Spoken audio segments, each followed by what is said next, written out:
Hello, everyone, and welcome to episode 2 of Spooney Scrapbook. I'm Mike Kenichi. He's John Sponheimer, and we're excited because today we're going to continue to talk about the 70s. We're going to talk a little about 73, 74, 75, and of course, 1976. So it's my pleasure to introduce the star of this show, the one and only John Sponheimer. And Coach, I want to thank you again for coming on. It's a real honor. Well, Mike, it's a pleasure to be here again, and I'm looking forward to discussing some very interesting years in the life of Ansonia football. Sounds good, Coach. Coach, before we begin, though, I was talking to Jack Walsh over the weekend, and sometimes we talk a lot about those great Kasdan teams of the 70s, early 80s. I know you played on quite a few of those, so just talk about that a little bit, because, those were some great teams, and it was like a who's who of Derby, Ansonia, Seymour. I mean, it was awesome. Well, Mike, I'd like to take credit for a lot of things, but I really didn't do much for Kasdan. I played for a couple of years, but the number of athletes were tremendous. I mean, Kenny Kohansky was a great hitter from Ansonia. Freddie Kumo was a very powerful left-hand hitter. Jack Hunt was a catcher, and he was obviously so strong and so capable of hitting the ball out. And plus, my cousin Paul Sponheimer joined the team, and he was, again, a very, very outstanding softball player. And you had the twins, Jack Walsh and Jimmy Walsh. And then you had Jim Delavolpe, Dave Barone, Eddie Glenn, Steve Aroshak, Steve Tracy, who was a very close personal friend and passed away at a young age, but just a great defensive center fielder. And Kasdan had an awful lot of good athletes, talented teams. The battles with Preston Machine were epic, and I enjoyed them both as a player for a little bit, but as a fan for a number of years. Yeah, and the funny story I heard, you probably weren't there for this one, but I heard they had lost the tournament somewhere and they got the second place trophy. And Barry McDermott, who's also since passed, he didn't like being in second place, so he took the trophy, threw it in the garbage, and one of the twins had to go back and retrieve it. Well, I've heard, I wasn't there for that. I've heard some rumors of that, but Barry McDermott was a very, very special guy. So it's hard to get upset with Barry McDermott. He was just a great competitor and a tremendous friend from Little League on. Right, definitely was. So, Coach, let's talk about 1973. Now, this is your second year as freshman, Coach, but I believe Jack moved up to the varsity. So you were the head coach this time, no longer a co-coach. And you can't think of 73 without talking about Roger Ings, who I believe was the player of the state. So let me just ask you first off, how did that second season go for you? Now you're the main head coach for the freshman team. I mean, did you feel a lot more confident in your coaching by then? I did, and a very, very interesting thing happened that the two varsity coaches after the 72 season, Vinny Rascati and Charlie Jeremy resigned. Jack went up with Bill McAllister to become the line coach, and the Board of Education chose another coach to be on the varsity staff named Walt Teslick. And there was an opening with the freshman team. I was going to become the head coach of it. And a very good personal friend of mine was Jim Delavolpe, who was a great athlete at Ansonia High School, three-sport star. He'd been the quarterback of an undefeated team in 1965. And he and I were talking, and I asked him if he'd like to coach with us. And he said, yeah, he really thought it would be a great idea. And so I conferred with Bill McAllister, and we worked that out. And then just as we were starting the season, Del said to me, there's a friend of my brother's who played here at Ansonia, and my brother says he's a good guy. Del knew him a little bit. And he said he'd like to volunteer and help us out. I said, who was that? He said, Bobby Lisi. I said, well, I don't even know him, but bring him aboard. And so Bobby Lisi became volunteer freshman coach. And about halfway through the season, as a matter of fact, after the Derby game in 73, there was somewhat of a upheaval with the coaching staff. And Bill McAllister wanted to move Jim Delavolpe with the varsity, which was, but it certainly was Coach McAllister's decision. It was a great decision he made. And so Bobby became an active assistant then. He was my assistant up until the 1978 season. So that's how Del got involved, Bobby got involved, and I got involved, all within a 1-year period. And Del stayed till he became mayor in 1979, and Bobby is still there now. So it's been quite an interesting sojourn for the three of us. It definitely has. So I would imagine, Coach, that because it was Bobby's first year, you called the offense and the defense that year, and he kind of learned under you a little bit. Is Well, that yeah, correct? and Dell worked with me on the offense too. We had a pretty good freshman team. Jeffrey Bruce was the quarterback. Howie Tinney was an exceptional player. John Scaife, Richie Pies, a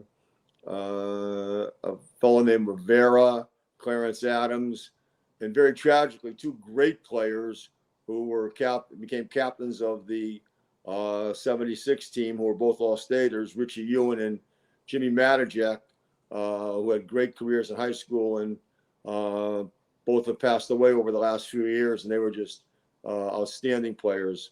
And interestingly enough, though, we had a great run. We won a couple games in the last seconds, but unfortunately, we went 8-1.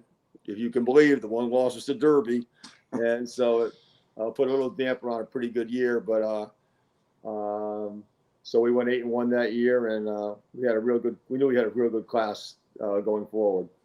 Right. And if I'm not mistaken, Coach, sometimes back then, the freshmen didn't always follow the varsity schedule. They might play Derby the last game of the year, or they might play Naugatuck the second game of the year. Sometimes they didn't always play at the same time as the varsity, correct? Like as far as the schedule went.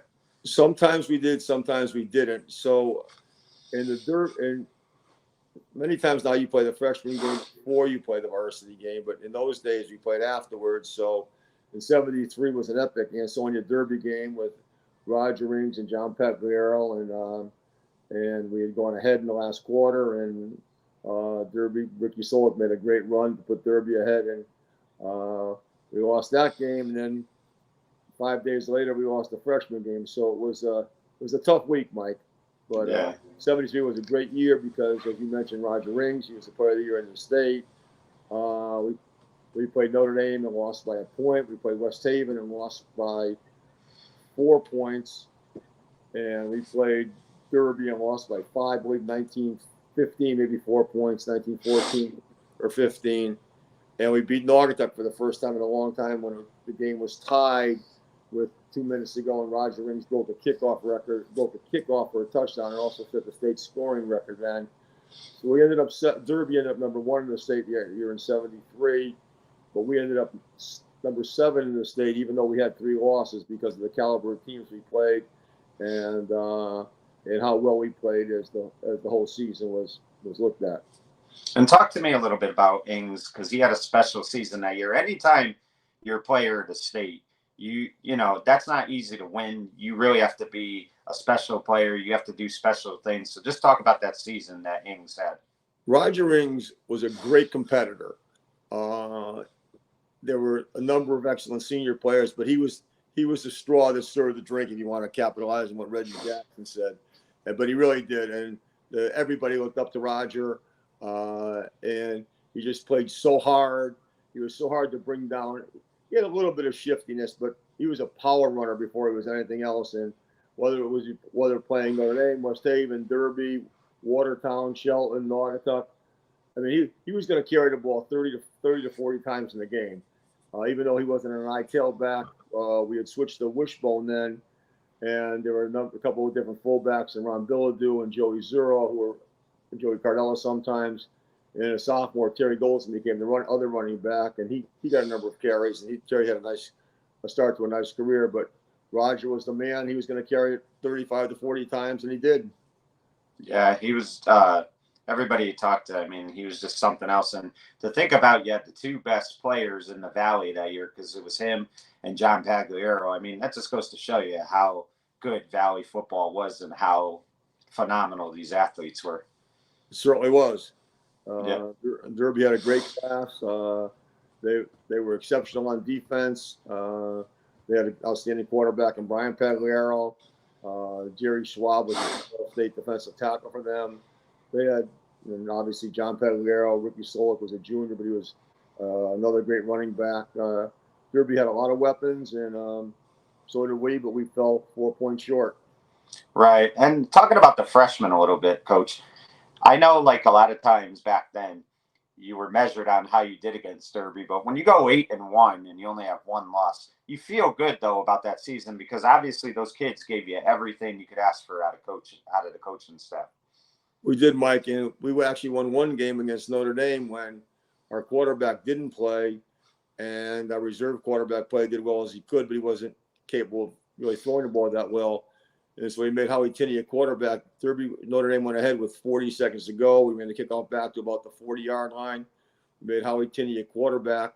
He ran around, scrambled, and we got the ball to the 30-yard line. And with 5 seconds to go, and he threw a 30-yard touchdown pass. It's the only pass he threw in the game with no time left. We won the game. So that's the only time that's ever happened in my career of all the years coaching. We won the game on the last second. It was a 30-yard pass. So we were pretty fortunate then. Yeah, and you were obviously very involved on game day a lot for the varsity. I mean, I know you were up top like you always said. So, I mean, little by little, you were starting to learn more and more about the game. And you really can't ask to learn under anybody better than Coach McAllister because, I mean, the guy knows football inside and out. And, I mean, just the fact that you guys were able to learn under him, you have to be grateful for that. He was an outstanding football coach. He was intense. He really, I think it really helped him though when he brought Jim Delavolpe up to the varsity as far as improving some of the aspects of our passing game, and Del had a great way about him as far as suggesting passing plays, and that was a big help as we started to turn the corner there. Yeah, and I think what helps too, Coach, is that Jimmy was a former quarterback. So when you're a quarterback, you just know you see so many things because you have to be alert about everything. You have to know where the tackle's going, where the guard's pulling, stuff like that. So I think it really helped him and the coaching staff that he was a former quarterback. That's true. Very true. Yeah. So, Coach, talk to me a little bit. 73 was, again, you guys were ranked number 7. Now, talk about 74 a little bit. What were the expectations going into that year? Because you did lose a few players. Obviously, you lost Roger. Were there big expectations for 74? Well, we lost Roger. We also lost Billy Short, our quarterback. We lost Joey Cardello, a very good linebacker. We had lost Richie Tedlinski, who was an excellent tight end. David Lawler, Alex Carey. We had lost a number of very good players, but we had a couple of exceptional players coming back on defense. We had Billy Chaplik, who was as good as any tackle in the whole state of Connecticut, and went to BC on a full ride, and he had a great career up there. We had Joe Zura, who was an all-state linebacker, and he also became a fullback and running back for us that year. We had the Henry twins, and unfortunately, one just passed away a couple of weeks ago. We had Jimmy Dempsey, who was an outstanding nose guard. He had played the year before as a junior. He had started since he was a sophomore, but we had switched to a 50 defense where the nose guard was slanting all the time, and he was virtually impossible to block one-on-one.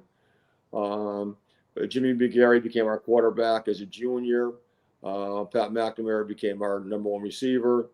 And in the backfield, Howie Tinney started as a sophomore along with Terry Golson, who virtually replaced Roger Rings. You couldn't replace Roger Rings, but he took over Roger Rings' position, and Terry was an outstanding runner also. So we had a very good team. We didn't have quite the striking ability early on that we had in the other game with the year before with Roger, but we thought we were capable of virtually winning any game and playing every game close with a chance to win it at the end. Right. And how did that 74 team finish up? 74 finished 7-3-1. 7-3-1. We lost to Shelton. That's the year Shelton beat Ansonia and Derby, and I can't remember the last time that happened in Valley football. It was probably sometime in the 50s, I think, when they beat both Ansonia and Derby. But Shelton had a great quarterback named David Krill, who was outstanding. Matter of fact, Derby went into the Shelton game at 9 we played the extra game that year. So they were 9-1 going into the Shelton game when they got beat by Shelton. But we lost to Shelton, we lost to Derby, we lost to Watertown. Watertown had a very good team. We lost, I think, by 2 points to Watertown. But we beat Naugatuck again. We beat Notre Dame. We beat West Haven.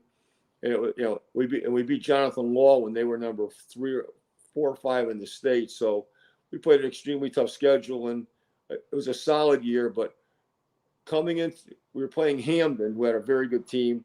It ended up a tie game, and right in the third or fourth quarter of that game, Terry Golson broke his ankle. It was a comminuted fracture. I could see it from up top. It was awful, and he was operated on. He was gone for the year. So we had Johnny LaPresti came in and played a little bit of running back, but we lost. Terry was clearly our best running back that year, but Holly Tinney, as a sophomore, came in pretty well and did an excellent job. After Terry got hurt, we played Derby the next week. It was 0-0 at halftime, and Derby broke. I think Ricky Slowick broke another touchdown run in the third quarter. Derby scored late again. They won 14-0. I think Holly Tinney just carried the ball 38 times as a sophomore in the game, and we had a couple opportunities to score, but we didn't. But we battled back. Still had the Derby Hex over us, but we always thought we were getting better. And again, we beat a very good Naugatuck team on Thanksgiving, 10-6. Right. And so we thought we were on the road to where we hoped to get.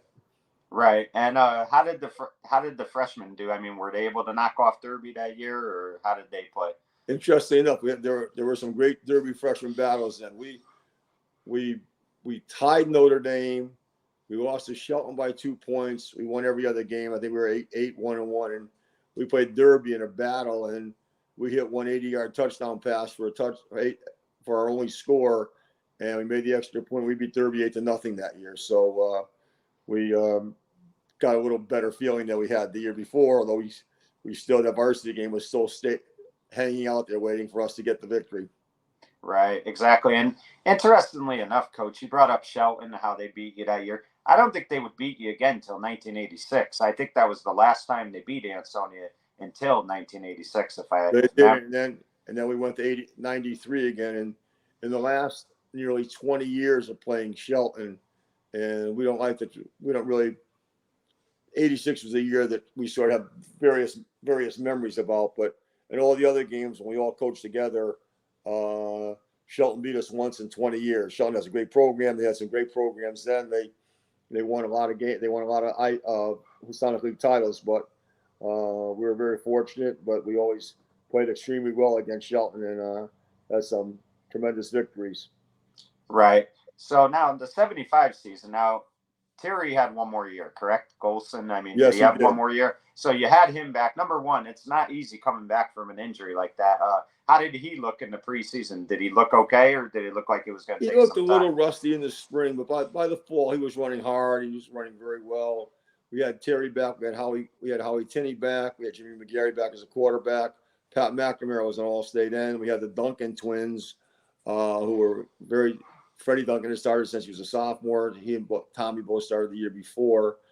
So we had some outstanding players. Plus we had Richie Ewan and Jimmy Matajak as juniors, along with John Scaife.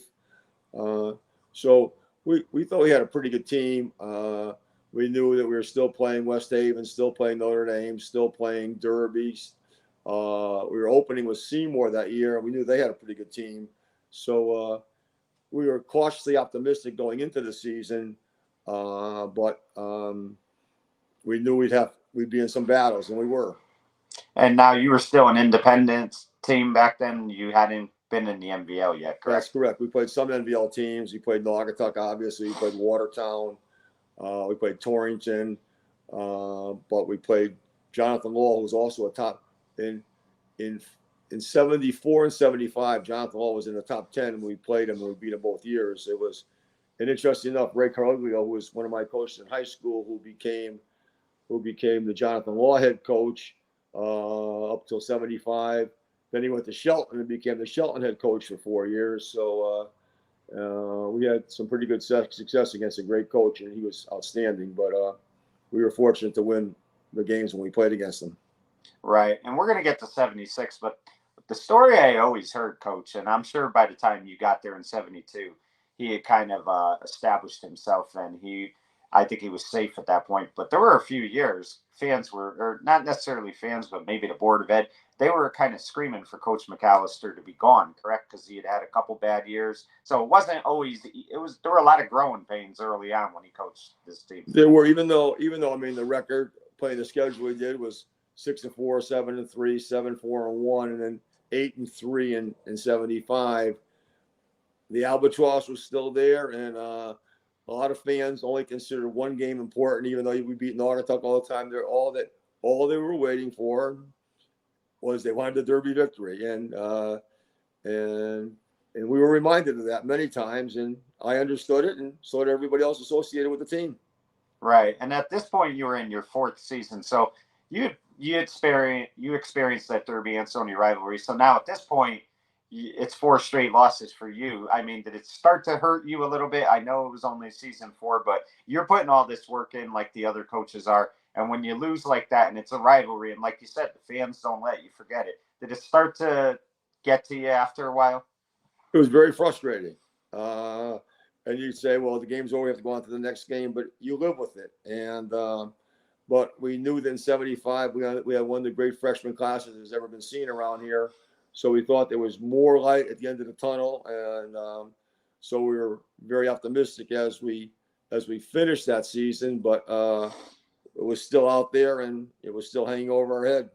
So talk about that 75 freshman team. I believe that was probably your first undefeated season as a freshman coach, correct? It was Sandy Olszewski was the freshman quarterback. Tommy Lawler was a fantastic end. Michael Parks was a great runner. We had Steve Mankiewicz, Ronnie Balaban, Joey Capola, Carmen Pitney,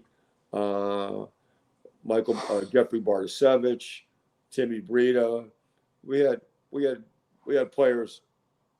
Yeah. It was a very easy team to coach. And Andy, as a freshman quarterback, Jimmy Smith was a great tight end. As a freshman quarterback, he'd throw the ball where no freshman quarterback I've ever seen throw the ball that far. And freshman defensive backs were used to playing pass patterns, cover the guy for 20 to 25 yards, and all of a sudden 35, 40 yards, the ball would be completed to Tommy Lawler or Jimmy Smith or someone else. But we were not only just a passing team. We ran the ball very well. We had excellent defenders. It was one of the 2 or 3 best freshman classes we've ever had. Right. And you know what I was thinking about, Coach, is some of the names you just mentioned. You mentioned Tommy Lawler, and then you had mentioned Pat McNamara before, and Howie Tinney. And I just think about the collection of those names that you guys had over the years, the Lawler brothers, Tommy, John, Marty, and then obviously so many Tinneys have come out of Ansonia, and they've all been tremendous players. And then the Capolas, and then who was the other one I was thinking? The McNamara. Yeah, you had Terry was a player of the state in 1985. Right. So I mean, and obviously Pat was all state. So I mean, just a slew of talent when it came to family members throughout the years at Ansonia. There certainly have been. I mean, Derby's had their share of great families also, and I really certainly respect that. But I think the tradition of the Ansonia families, we've been so lucky to be so talented with so many great brothers, sons, and nephews, and whatever. But it's made us a lot better football program. Right. So let's talk about 1976, because it was also, if memory serves me right, the first year of the CIAC playoff format. This was the first time it was implemented. So 76 was a big year for Ansonia, but also a big year for high school football as well. It was, Mike. Now, they did not announce that there was going to be playoffs until after. There was always talk about it, and there were meeting about it. But I remember it was after we had beaten Derby, about a week later, they announced that we were going to have the playoff system, and they showed the classes, and obviously we were in the same class with Derby, and even though we had won the game, there they were again, staring us in the eye. Yeah. And coach, the one thing about it, and I hate to even compare this because it's going to bother me to do this, but I always think about when the Red Sox finally knocked off the Yankees. They had to do it in a type of way that to get over that curse, they had to kind of beat them at Yankee Stadium in a Game 7, an important game. And for you guys finally beating Derby, you had to go to Ryan Field and knock them off. That's how you kind of had to end it. So talk about that game a little bit. That was that the 6-0 game or the 22-20? No, that was a 22-20 game, a 6-0 playoff game. Right. And interestingly enough, in that game, we scored. Howie Tinney scored on a sweep, I think, on the second or third play of the game. We made Derby might have gone offside. We made the extra point. It was 8-0. Then we got another. We were up 16-0 really quick. Yeah. And we thought, it was going to be our day. But all of a sudden, Derby never quits. They had some outstanding players, and Romano was the quarterback. They had Beek and Cashmark, who was a good player, very good players, outstanding. Romano was one of the best, their big tackle. But they had solid. They had Wazakowski and Byzadecki at linebacker, and they were good, very good. They had lost one game, I believe, coming into our game, and I think it was 16-6 at halftime. All of a sudden, Derby scored again. Then they scored again to go ahead in the last quarter. Wow! And so they went from 16-0 down to 20-16 ahead. If you asked any Ansonia fan who had seen all those losses over the last 20, 30, 40 years was in the stands, they were just shaking their heads and they thought there was no chance. But the kids we had refused to give up. Sandy brought us down the field. Michael Parks made a great catch out of the backfield on a bootleg throwback. We kept him driving, and I think we had third and goal, and Bell called what he put in a pass play that week, called a crossing pattern where split end ran a quick post, and the slot, who was Jeffrey Bruce, broke off to the corner, and Sandy just got on the ball, and we went ahead. Derby came down, they fumbled, we recovered it. We had an opportunity to go in and score again and sort of ice the game, but we didn't. Derby took over, maybe about their own 30, and they started driving, and all of a sudden the clouds were up. There were no clouds. It was a beautiful sunny day, but the cloud over Ansonia football started to get deeper because they made one first down. They made another first down, and all of a sudden they had a fourth down play, and our linebacker, Jack Shepard, got his hand on the ball and knocked it down. And as the ball started to go to the ground, the Derby streak ended, and we knelt on the ball, and it was a relief.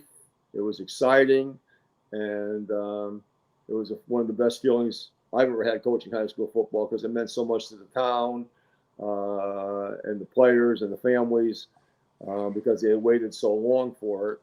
And it certainly meant so much to Bill McAllister, because he had coached at Derby. He became the head coach for 1 year at Derby, came to Ansonia, and he was really held up to ridicule a lot of times in the comparison with Lou DiFilippo, because DiFilippo won the first 8 games they had played. And so when you have an 8-game losing streak to one coach, it certainly wears on you. And it was a day that none of us who were associated with Ansonia football will ever forget.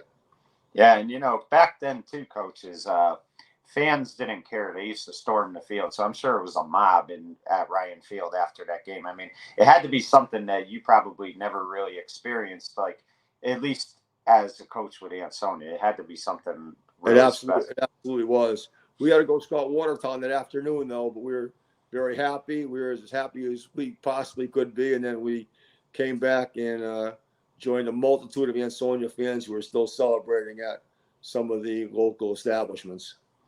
It just goes to show that Coach McAllister was always thinking about the next game, because here you guys are, you get this big win, first time in 8 years, and he's already getting back to work scouting Watertown. So he maybe enjoyed that victory for like an hour and a half, 2 hours. And I'm sure he enjoyed it when he came home after the Watertown game, but he's thinking about, what lies ahead. So he's not dwelling on one game. Well, he had a staff of some very young, happy coaches, and I can assure you he enjoyed it, but his young assistants really enjoyed it. And it's funny too, because I would talk to Jack Hunt over the years, and Jack told me, because he had lost to Derby, I guess, all 3 years as a player. So he said that he could never beat them enough. Every time he beat them, he cherished it, because losing those 3 just felt like losing forever. So he just really valued and appreciated every time they beat Derby. He really did. And it was very, very special. And but then all of a sudden, about 4 or 5 days later, we see the playoffs are going to be that year. And all of a sudden, we've got to go play Derby again. And we had other games we had to play to win to get there. But, you knew that if we had lost that playoff game, the victory over Derby would have been dismissed as just insignificant compared to losing the first state championship playoff game. We had, as I said, we had to play a very good Watertown team. Watertown, we were locked. There was a little bit of a letdown after such a Derby win, but we were locked with them. We were well into the start of the fourth quarter, and Michael Bartasev, they got a safety against us. We had a punt from our own 20-yard line, and Michael Bartasevich got about a 70-yard punt off, and we were able to hold them. We got the ball, went in and scored again. We probably won by 3 touchdowns at the end, but it was a scrape all the way.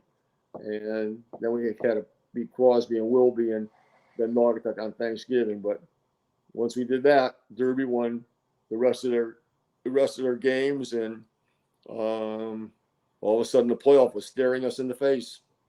Right. And so just by the teams you talked about, I assume this was the first year of the MVL that you guys were in the That's correct. Yeah. So talk about that, because I think, Coach, that while it's nice to play an independent schedule, you want your own league too, because there weren't obviously the playoff went in that year, but you didn't know that at the time. So these kids really, they got to play for pride in a good season, but they never got to play for a championship. So just talk about how important that was to have that. We were opening against Holy Cross, and Holy Cross the year before had gone 9-2, I believe, and finished in the top 10 in Connecticut. And we'd never seen them play. But we knew they had some outstanding quality athletes. They were the preeminent Waterbury football school now, and so we were opening up against them in Municipal Stadium, and we thought we'd have a very good team the way we played in the scrimmages, and we started 5 sophomores on offense. We actually were starting 4 with John Scaife. We started 4 the first game on offense, and then a couple of games later, John Scaife, one of our captains, got injured, and he was out for 7 or 8 games. But we started 4 sophomores on offense and 1 on defense. So, but we played very well and won the first game. Then we beat Shelton in the second game, and Kennedy, Sacred Heart, and Torrington. And all of a sudden, there was Derby at the 22-20 game. And we really started to get momentum then. And but once we knew the playoffs were coming, obviously every game was important, and especially Naugatuck on Thanksgiving, because we had started to beat them in 73, and we didn't want to have them mess up an undefeated regular season. So we played exceptionally well on Thanksgiving. I think we beat Naugatuck 56-20 or something like that.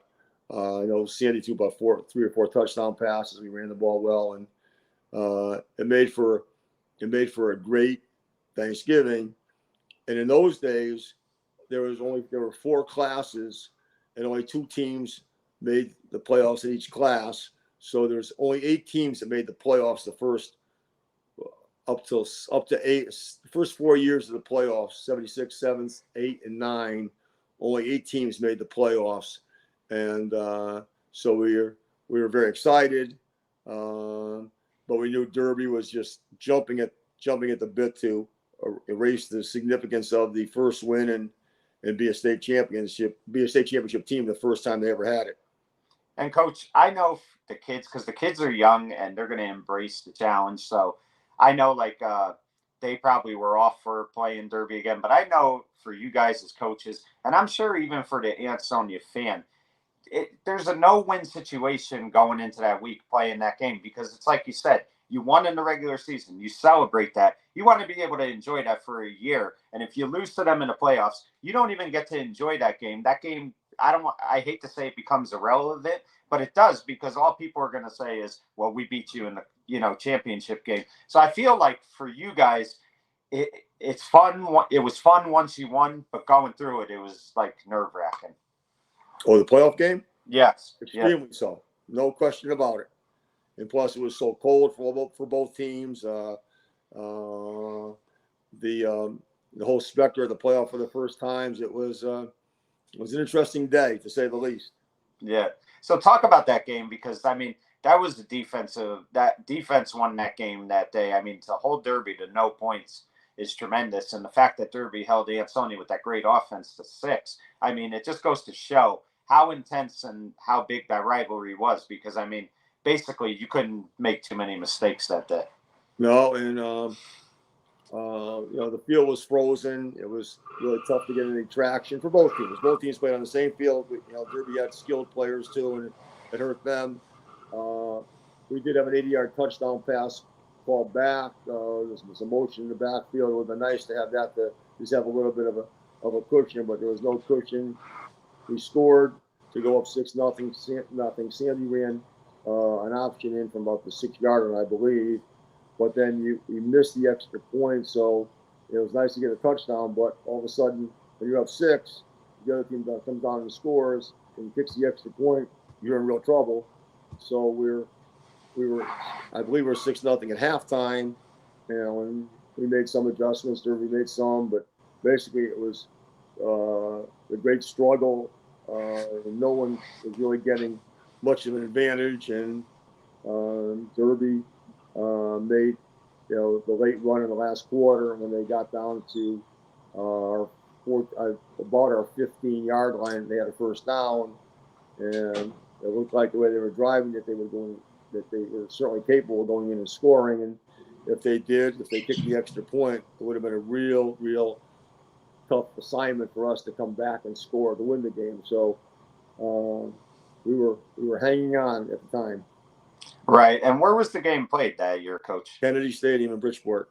Wow. So, I mean, you talked about it being very cold and stuff like that, but I mean, I'm sure when those final ticks on the clock came off, you felt as warm as can be, because, I mean, you just knocked off Derby for the second time in 1 year. And, I mean, after all those losses, that kind of made those 2 wins that season kind of made up for those 8 straight losses, I would imagine, correct? Well, to some extent, they certainly did for us. I mean, in the last quarter, when Derby drove, when they got to the 15-yard line, they got down and had 4th and 1 at the 6-yard line. I believe it was 6 or 7.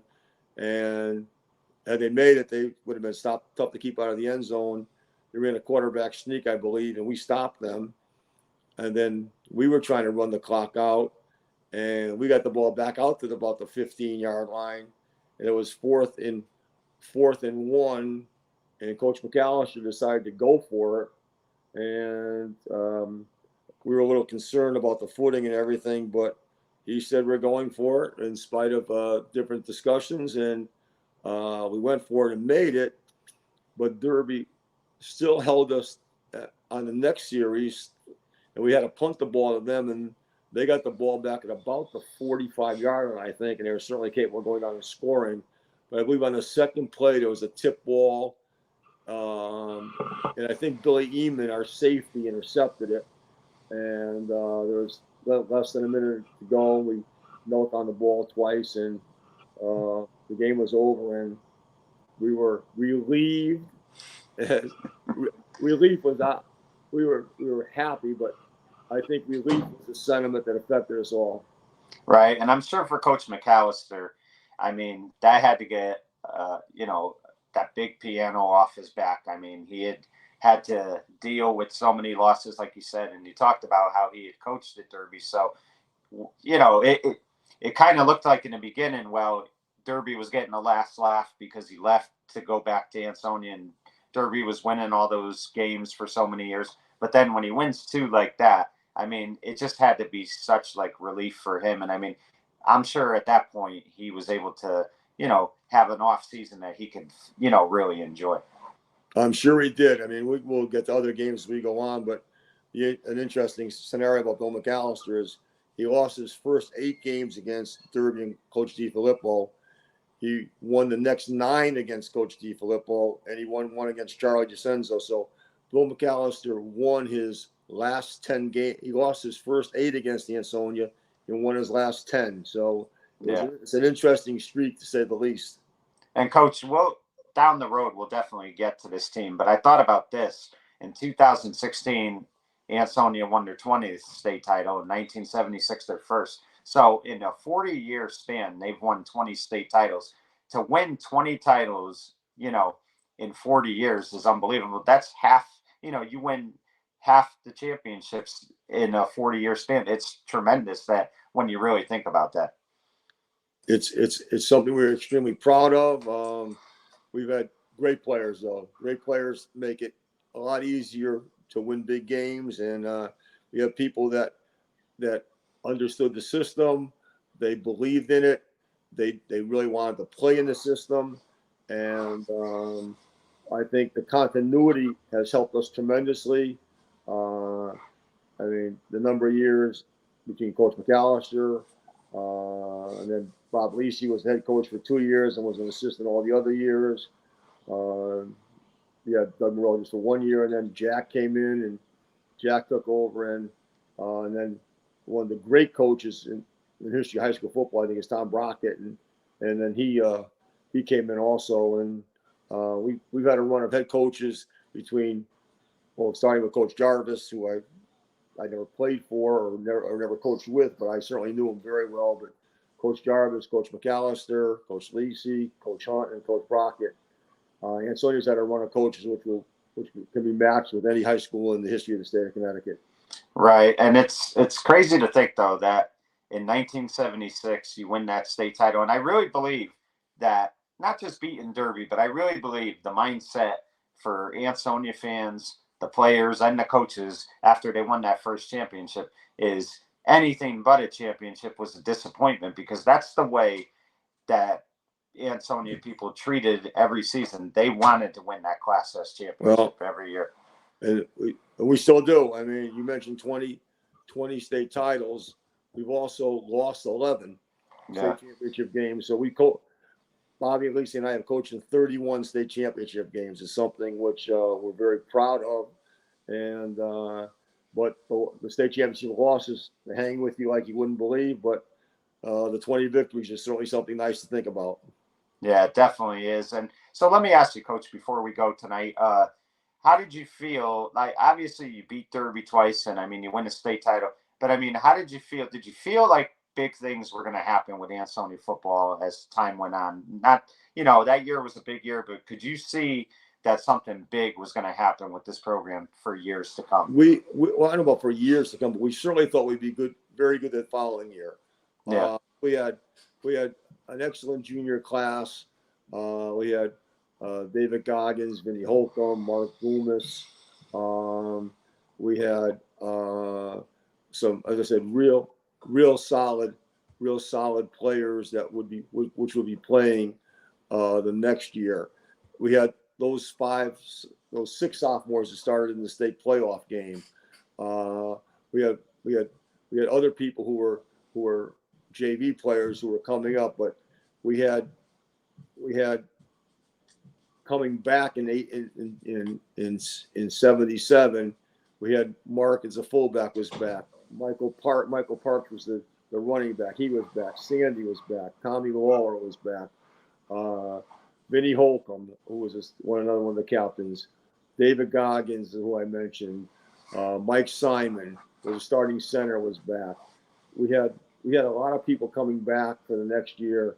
We really thought coming into 1977, based on the people we had coming back, that we could make a real run at this. Well, Coach, it's definitely been a run, and we're just getting started. We haven't even scratched the surface on so many great teams. And this is a lot of fun. I thank you for coming on tonight, and we're going to keep this going, folks. This was Spooney's Scrapbook. It was episode 2, 1973 through 76. Coach, I want to thank you for coming on. And folks, we will be here probably once a week, sometimes once every 2. And don't forget to support Ansonia football, Valley football, because the season is starting soon. For Spooney's Scrapbook, that's John Sponheimer. I'm Mike Kenichi saying good night, everyone.